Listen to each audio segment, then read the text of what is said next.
Libya, photo investigation.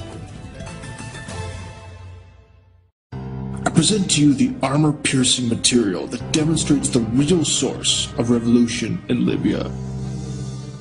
You will see that the rebels have new foreign weapons which were not adopted by the Libyan military forces.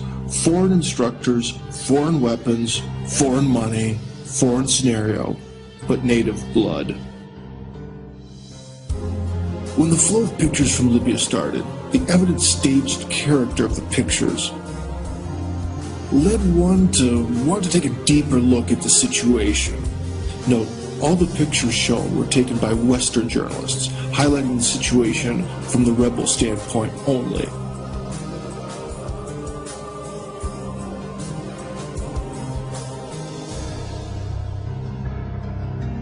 And from the very first frames of film that hit me, the weapons and equipment of those rebels simply could not have been so massive in number and so brand new. Unless the weapons somehow found their way there on time from the outside. Please look for yourself. I could be wrong, but do you think this adds up? This is the first photo that really caught my attention. You can see in this ordinary demonstrator's hands the light automatic rifle FN-FAL, absolutely brand new, right out of the box. The rifle was produced by the Belgian armaments manufacturer FN. During the Cold War, it was adopted by many North Atlantic Treaty Organization countries, with the notable exception of the United States. It's one of the most widely used rifles in history, having been used by over 90 countries. The light automatic rifle was predominantly chambered for the 7.62 by 51mm NATO round, and because of its prevalence and widespread use amongst the armed forces of many NATO countries during the Cold War, it was nicknamed the right hand of the free world. This guy has another brand new FN-FAL. And as does this guy as well. In the next photo you can see a mob scene and a guy wearing a white headscarf. He also has an FN-FAL. Now, how could all these people get such a weapon in such good condition? The rifle is not and has never been adopted by the Libyan army. Usually Libyan soldiers run around with old Kalashnikovs, like this one. This means that the rebels could not get all of those FN-FAL rifles from military storage points, and they certainly couldn't buy them in a store. So the question is, where did they get them from? And even more importantly, how could they get the enormous amounts of ammo needed for the rifles when Gaddafi didn't have them? Let's also take a look at the machine guns. Well, the ancient DSHK Soviet heavy anti-aircraft machine gun, firing 12.7 by 108mm rounds, is actually quite normal for paramilitary nomads. But where did this thing come from? Or this. As you can see, these are US machine guns chambered for NATO rounds. And again, they're absolutely brand new, right out of the box.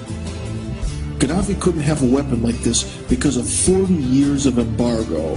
And also, he really wouldn't need it because the rounds for it are very expensive and getting them delivered is a big problem.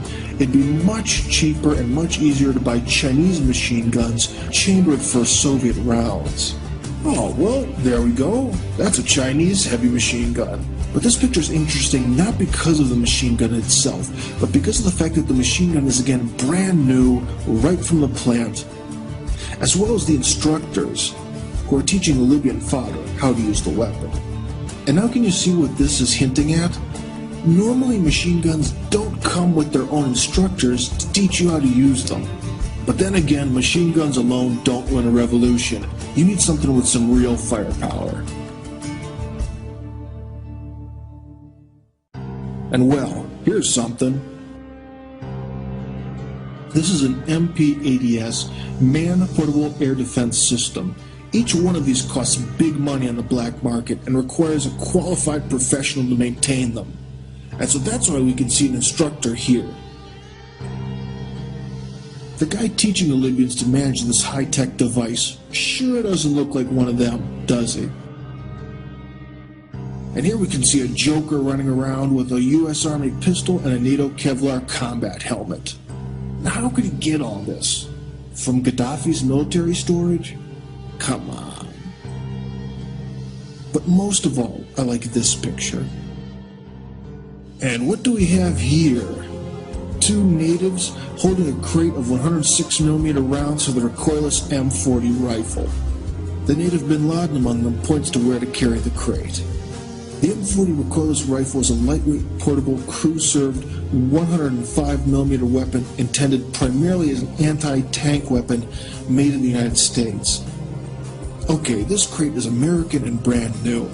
I think you can realize that by now. For example, if you look at the perfect condition of the crate, straps, come on, you can't tell me that this came from Gaddafi's ancient storages. Excuse me, but if you still think this, I doubt the adequacy of your perception of reality, sir. Let me remind you, Libya had a 40-year embargo, so there's no way that Libya could have bought the weapons or the rounds from the US or the UK. It's purely fiction. And by the way, here you can see the recoilless M40 itself. As you can see here, the rifle and the Toyota mini truck don't really give you the impression of a scrappy rebel force fighting for freedom. Wow, and among the rebels we can surprisingly see some African mercenaries that were allegedly hired by Gaddafi to fire on the people. So finally, what is the general conclusion that you can make from our brief photo investigation?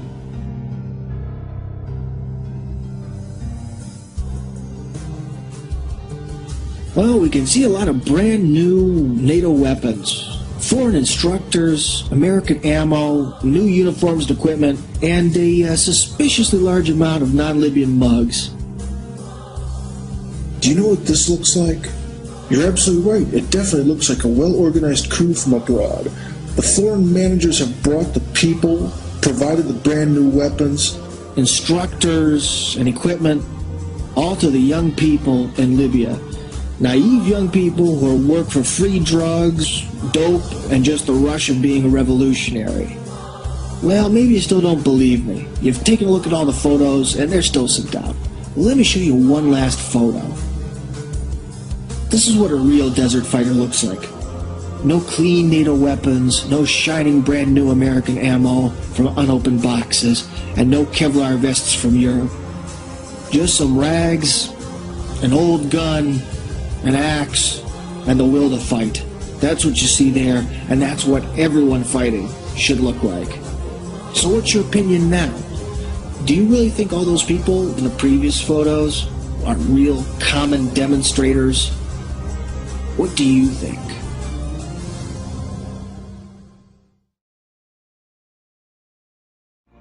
The original post you can find here, in Russian. Share information with friends. For more information visit website nstorykov.ru.